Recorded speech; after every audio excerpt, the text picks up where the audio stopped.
How's it going, everyone? It is Only here. Welcome back to another video, of course, as always. So, PlayStation had like a little keynote about a couple days ago in Japan. It was something kind of low-key at the same time, but we did get some cool details about what their kind of vision is for the future of PlayStation going into next generation, and I figured I'd cover it here and get your thoughts, of course, as always, and yeah, kind of go down what they've been talking about, because yeah, we're kind of getting a direction of what PlayStation sees the PS5 going into, so kind of exciting stuff, so let's just jump right into it. So, the two keywords for the future direction of PlayStation are immersive and seamless. Next generation console will be an immersive experience created by dramatically increased graphics, rendering speeds, achieved through the employment of further improved computational power, and a customized ultra-fast broadband SSD. So yes, a lot of this information is something that Mark Cerny went over about a month ago with Wired. But yeah, Sony's future of, kind of the games they want to put out are immersive experiences, and yeah, graphics being increased are only going to be able to increase that. We're seeing Last of Us Part 2 here. You see how realistic that is, and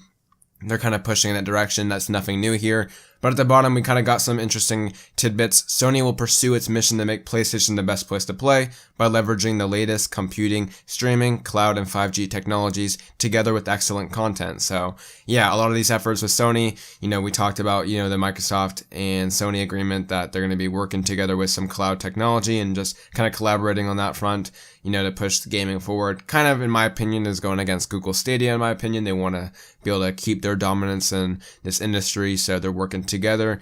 And yeah, obviously as the times change, 5G is probably going to be more of a reality here in 2020. Sony wants to make sure that they're not going to be left behind, obviously, as a big competitor, and 5G will only push the kind of experiences you get with Sony's exclusives already. So yeah, that opens up the door for possibly modern game streaming. Obviously, PlayStation Now, you can stream PS3 games and now PS4 games, so PS5 games going forward in the future, that'll be a big thing about maybe being a third pillar, which we'll talk about later on. So yeah, over here, let's talk about franchise strength increasing. So yeah, you see the lifetime franchise sales for something like God of War. The series only goes up as like the consoles go up. So yeah, God of War PS4 is the best selling God of War yet.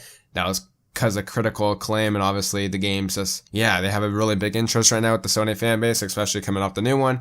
Obviously, God of War 2 is going to be a reality here on PS5 because, one, the people want it, and two, it sells extremely well, and yeah, they obviously want to continue that story that they started telling with God of War PS4. So yeah, you look over at Uncharted, and that sees the same results going from Uncharted 3, Drake's Deception, to Uncharted 4, Thief's End. And yeah, obviously, as you can see, it's nearly doubled in a way, and Uncharted's going strong. This, to me, pretty much confirms that studio in Sony San Diego that we were kind of rumoring about possibly making the next Uncharted in collaboration with some people at Naughty Dog might probably have more weight to it than ever before, just based on sales alone. Like, yeah, even if that studio in San Diego isn't working on it, that's definitely going to be picked up by somebody because that's just sales right there.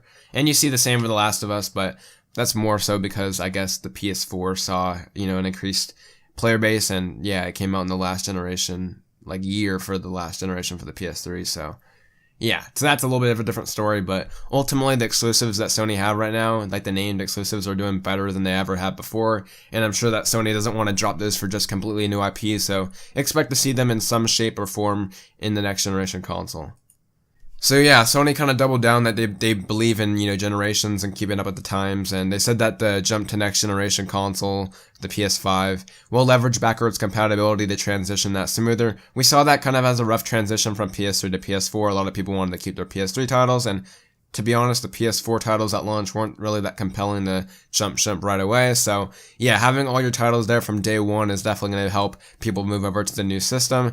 And yeah, as you guys could tell, they already kind of confirmed backwards compatibility. And yeah, if that's also digital, then that's going to be great. I'm pretty much expecting it to be digital, especially with how Sony likes to promote their digital games, like with the preload and stuff. Yeah, definitely that's going to help them going forward, and they see that as a big key asset for the PS5. Nothing really new there, but yeah. They talk about next generation and kind of the details. What we already know so far is pretty much what Mark Cerny said. The GPU, the CPU, 8K SSD. Granted, we don't know all the details in terms of the CPU and GPU. We only know some of the facts that Mark Cerny gave us, but talking more about the things that a lot of people care about, like the date, the price, the games, the user experience, and the country rollout. All that's going to come in 2020, pretty much, in my opinion. We're all expecting pretty much the PS5 to drop in 2020, presumably fall 2020. That seems the most likely at the moment, and yeah, you can't talk about those things until closer on, so that's still a conversation for another day, and in my opinion, I don't think they're going to talk about the PS5 until later this year at PSX if they hold the PSX, but most likely for me it's probably going to start in 2020, maybe Q1. They showed a video of the SpiderMan load time difference between the PS4 Pro and the PS5 dev kit, and yeah, the PS5 dev kit, conquered it in less than a second, while the PS4 took a little over 8 seconds. So yeah, SSD, it's a beast, and I can't wait to have that. The PS4 obviously isn't being dropped anytime soon. I know this isn't really something that a lot of people need to worry about. That's where they have nearly 100 million sold right now, and that's where people are going to be, continue to play their games on for a lot of people out there because, yeah, quite frankly, the early adopters aren't the mass majority.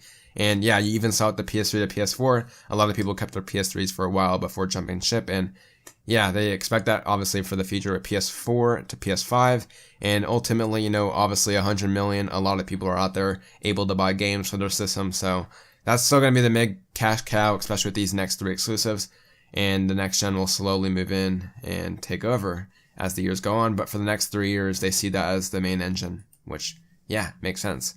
PS Now, surprisingly, has actually gotten quite good, like you're seeing some of these stats. Streaming plus download, that's something we know. 780 games, quite a lot. Yeah, to me, yeah, as good as PlayStation Now apparently is with all its content and stuff, to me the price is still too much, especially for the service. I feel like the streaming service, PSN in general is really crappy in my opinion, at least under par compared to, Xbox Live and just using your PC. Like, yeah, I'm not going to subscribe to PlayStation Now until they up that service, so. Yeah, apparently they have close to 1 million, subscription people per month. I think the number was somewhere around 700,000.